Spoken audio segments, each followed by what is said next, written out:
But praying amiss is really just praying things that are outside of what God wants us to have, outside of what God's plan is for our lives. So how do we ensure that we can understand what God is seeking in our hearts? What tools can we put in place so that we can ensure that with every prayer that I have, that I'm checking my heart? The problem solving tool, which is called the 5 whys, a problem solving technique that is used to explore root cause analysis of a problem by asking 5 whys.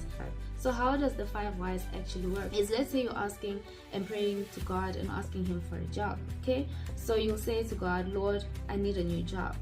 Ask yourself, why? Because I'm unhappy with my current job. Why? Because I don't feel valued. Why? Because my voice is overlooked in the workplace. Okay, why? Because I've stopped speaking up. Why have you stopped speaking up? Because I'm afraid of conflict.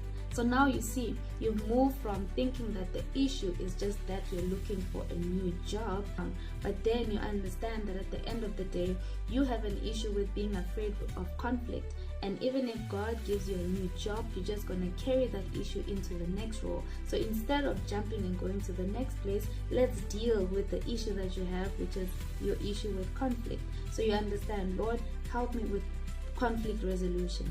God gives you the tools for you to be able to deal with your conflict, and then what happens? You get a new job, and when you get a new job, you're able to do things better, because at the end of the day, you're asking and you're praying to God, give me a new job, give me a new job. God gives you a new job, but you get into the new job, you feel the same way, and you feel like God didn't answer the prayer. But at the end of the day, the thing that you received is not what you actually needed. And that's what it means to align. When you align yourself to what God wants for you, which is God wants you to learn and improve and become better. And for me to improve and become better in this situation, I need to learn how to deal with conflict before I can move on into the new job.